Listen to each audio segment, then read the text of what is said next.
This video is sponsored by Conflict of Nations, the free online strategy game happening in a modern global warfare. In Conflict of Nations, you'll step into the shoes of a nation's leader to take control of a country during the late 20th and early 21st centuries. Armed with the most advanced military tech, ready to claim your stake in global supremacy, you'll match wits with other players as you're pitted against up to 128 opponents. Prepare to deploy real-world military assets like tanks, fighter jets, and even nuclear subs in intense battles that can stretch on for weeks. But remember, brute force isn't everything. Will you bolster your nation's economy, build strategic alliances, or go all out in aggressive warfare? The choice is yours. In Conflict of Nations, you dictate your nation's fate. Infographics show viewers get a special gift of 13,000 gold and 1 month of premium subscription for free when they use the link, but it's only available for 30 days, so click the link, choose a country, and start fighting your way to victory right now. Battleships are from a bygone era, where men were men and lobbed high-explosive shells at each other instead of hiding behind computer screens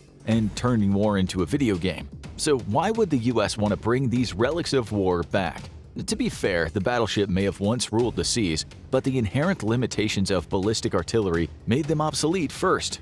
With the wide adoption of the aircraft carrier and with the final nail in the coffin being the perfection of the anti-ship missile. When it comes to missiles and a battleship's main guns, there's just no comparison. Most anti-ship missiles pack less explosive power than the big 16-inch guns of an old US battleship, but they make up for that lost firepower with extreme precision. Even with modernization upgrades done to the USS Iowa, America's last battleship to ever see combat, getting shells on target was more of a game of good enough than actual precision. On the other hand, a missile will strike exactly where it can do the most damage, making it an obvious upgrade for dumb artillery. But is it an upgrade? As war evolves, the US Navy has discovered a pressing need to take a significant step backwards, maybe even back to the age of the battleship.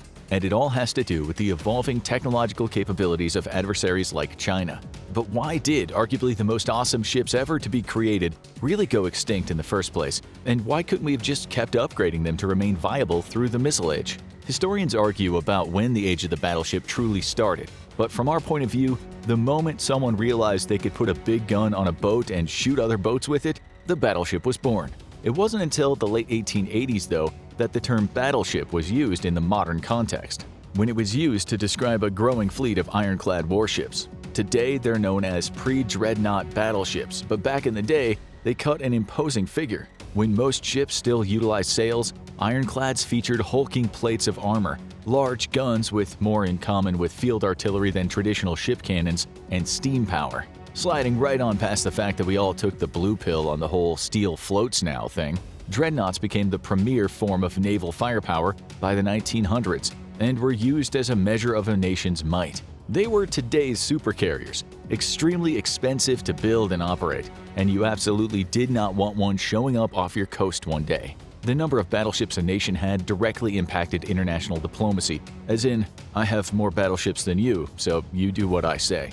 These ships were so powerful that they prompted the first modern arms race, leading to a series of naval treaties to limit how many battleships each nation could have.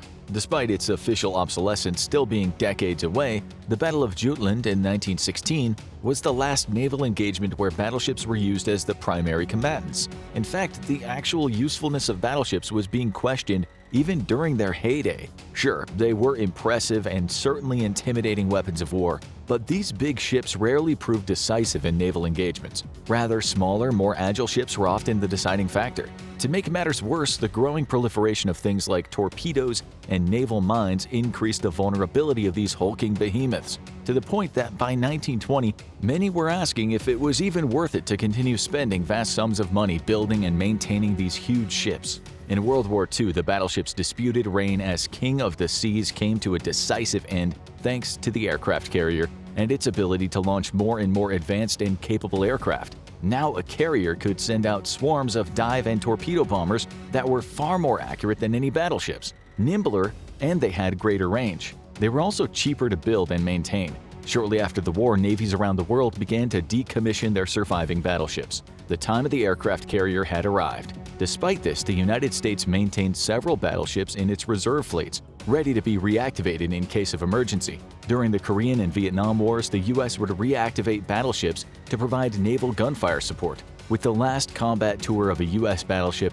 taking place during Desert Storm with the USS Iowa. By 1964, though, all but 4 of those mighty ships had been stricken from the registry and sent to be scrapped or sunk. And the US kept these 4 battleships ready for combat long after other nations had gotten rid of theirs. It wasn't really the Navy's choice, though, but rather Congress, which mandated that the Navy should maintain the big armored ships ready in case of war to provide fire support. In the aftermath of Vietnam, the United States saw a buildup of Soviet naval and air force, prompting President Ronald Reagan to propose that the Navy should be grown to 600 ships. As part of this naval buildup, the 4 remaining battleships underwent modernization upgrades. However, when the US won the Cold War global championship belt, this huge Navy suddenly had no strong enough opponent to oppose it, and plans to scrap all the remaining battleships were made. Congress intervened, however, forcing the Navy to maintain 2 battleships ready for combat at all time.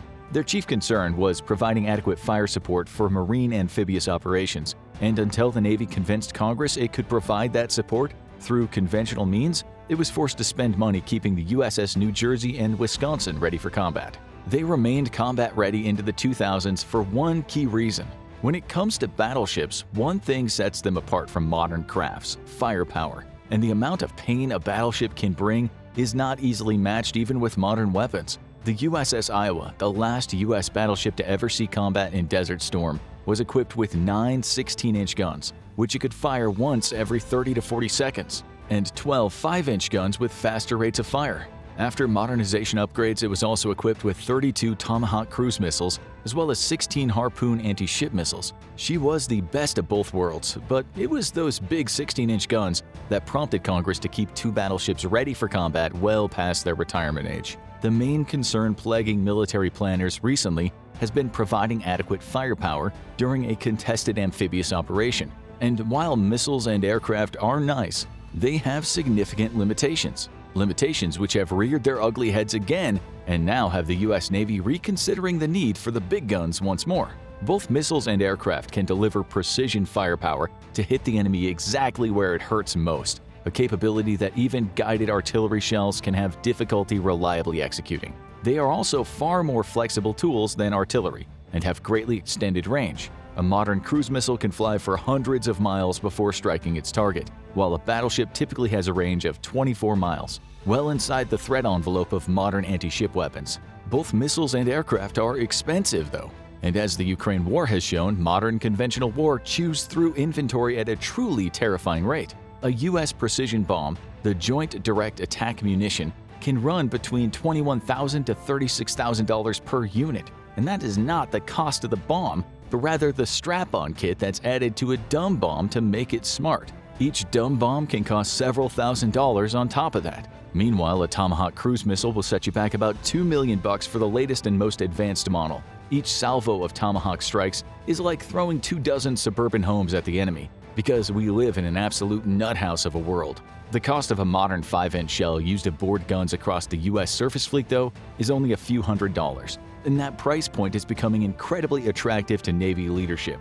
After seeing the blistering rate of weapon consumption in Ukraine, the US has realized that, first of all, its existing stockpiles are not realistically deep enough for a prolonged conflict. And second, in any confrontation against the second richest nation on Earth, China, the US would find itself hard-pressed to outspend it in a near-peer conflict. Rather than hurling 3-bedroom, 2-bath homes at the target, a capable 5-inch gun could deliver the same amount of pain for a few $100 instead. But there are other reasons why big naval guns are becoming the talk of the town again, and that has to do with technology. As naval technology advances, the Navy is finding out that the best way to beat the future tech is to go retro. The problem with modern weapons is that they're so smart, they rely on sophisticated sensors and a network of assets to hit their target. And those sensors and networks can all be attacked directly or indirectly. It's known as a kill chain, and it's the reason why the US is pretty confident that despite China's vast arsenal of anti-ship ballistic missiles, it's still a safe bet to spend billions on supercarriers. By knocking out a node or two in a kill chain, you can bring the entire thing down and render an enemy's weapons useless, or at least force them to employ them in ways that make their delivery platform vulnerable. The US has invested heavily in redundancy to the point that its kill chains are now termed kill networks, but these can still be vulnerable to attack. A kinetic attack could physically destroy observation and reconnaissance assets needed to locate and track targets. while electromagnetic warfare could interrupt data transmission or mess with an incoming munition or the plane's sensors. Cyber attacks could corrupt a kill chain and make it inoperable, or even worse, ineffective, thus wasting any munitions fired while the kill chain is disabled. The beauty of a big ol' 16-inch shell is that it's impossible to hack. Precision-guided shells rely on GPS to strike their targets, but even if you interrupt the signal, you still got a significant amount of explosives screaming through the air and inbound on your general location. With enough of them being delivered in short order, accuracy becomes redundant. So rather than using expensive missiles to complete this saturation attack, why not use dumb munitions that will end up costing a taxpayer a fraction of what the smart option would? Shells can also take up significantly less room than aircraft or missiles. The Iowa-class battleships carried 1,200 rounds for their 16-inch guns. By comparison, a guided missile destroyer will typically carry about 90 to 96 missiles, though some can be quad-packed, and not all are meant for anti-ship or ground attack purposes. The sheer number of rounds a battleship could carry versus their contemporaries is yet another reason they remained attractive for so long. This was precisely the thinking of the U.S. Congress in the early 2000s, as it pressured the Navy to come up with a better way to provide fire support for amphibious operations than simply relying on aircraft or missiles. While using naval guns for this purpose would put the ship in more danger by forcing it to be closer to the action, there's yet to be an alternative to the sheer volume of fire that its massive guns can provide. Faced with this complex problem, the Navy is set to work developing what it would call extended-range guided munitions for their 5-inch guns. These projectiles would have a range of 40 nautical miles and be precision-guided, but ultimately the program was canceled in 2008 due to poor results. A sister program, the Ballistic Trajectory Extended Range Munition, would meet a similar fate, also being canceled that same year. Back in 1994, though, the Navy had initiated a program to fulfill the need for naval fire support. The DDX program would evolve into the Zumwalt Destroyer program, which would carry the brand new advanced gun system and sport the fancy long-range land attack projectiles. These rocket-assisted shells would reach out and deliver democracy to someone as far away as 60 miles, and unlike other projectile programs, it actually worked pretty well. The Zumwalt, however, was doomed almost from the start, along with its fancy new gun and projectile. As more funding poured into the program, the Navy cut a planned order of 32 down to 24. Then, as concerns began to reverberate across Washington that the Zumwalt was sucking up funds from other priority programs, that order was further cut down to 7. Eventually, it would only result in the acquisition of 3 ships of its class, at a staggering cost. The Zumwalt is an impressive design, including stealth features that reduce its radar signature to that of a small fishing vessel. Its advanced gun system, combined with the long-range land attack projectile, could put precision pain on targets at a range that kept the ship an acceptable range from potential threats. And it could do so cheaply, at least until the cancellation of the program drove the cost of each individual shell to over $1 million. Without the benefits of economy of scale, slashing the total number of hulls the Navy would acquire skyrocketed the cost of the long-range land attack projectile, which only the Zumwalt could fire. However, the ship was deemed too expensive given its capabilities and potential vulnerability. The Zumwalt couldn't fire RIM-standard missiles and thus couldn't provide adequate air defense coverage for U.S. fleets. An enemy attack missile might leave a Zumwalt unharmed, believing it to be a harmless fishing vessel, but that wouldn't matter as much when the rest of its accompanying fleet is sunk instead. There was also significant concern that the Zumwalt was not well suited to a specific threat that remains classified today. The Navy instead believed existing Arleigh Burke destroyers were better suited for this mysterious threat. With no projectile, the Zumwalt's fancy advanced gun system is literally useless, a fun little expenditure of several $1 billion total in research and procurement costs that is currently being torn off the decks of 3 existing Zumwalts and turned into scrap. However, the problem of naval gun support is still one that a growing part of the U.S. Navy believes needs addressing. Currently, the Navy utilizes a 5-inch cannon as a backup armament and against small boats, but this isn't enough to provide adequate fire support in an environment that is being electronically denied or where aircraft are under significant threat, which perfectly describes what a war with China in the Pacific would look like. To fix this problem, in 1996, the Navy proposed a simple but brilliant solution. If volume was the biggest concern, why not just put more missiles on a ship? The Arsenal ship program was aimed at producing ships with as many as 500 vertical launch cells, and the Navy believed each ship would only cost about $450 million. However, Congress would wind up cutting funding for the program.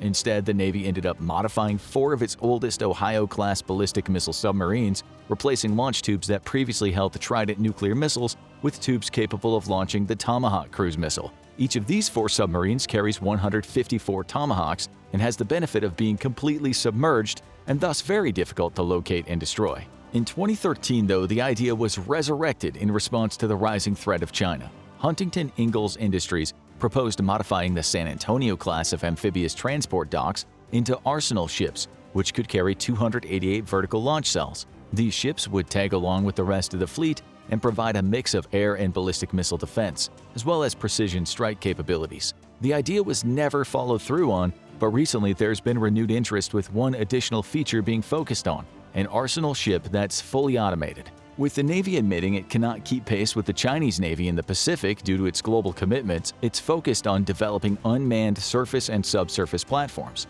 Currently, the Navy is still experimenting with what roles these unmanned vessels are best suited for, but one is very obvious: being used as a missile truck. An unmanned Arsenal ship would be cheap to operate given it would have no crew, and it could be built to be fully or even partially submersible to improve its defense. These ships would tag along with a surface action group or a carrier strike group and lend their firepower to the fight, using battle links to strike at targets or intercept incoming threats. While it's unlikely we'll see a return of giant battleships, one thing is clear: naval artillery is not dead, and there's no telling what new form it might take in an increasingly denied environment, where good old dumb weapons might be the most effective yet.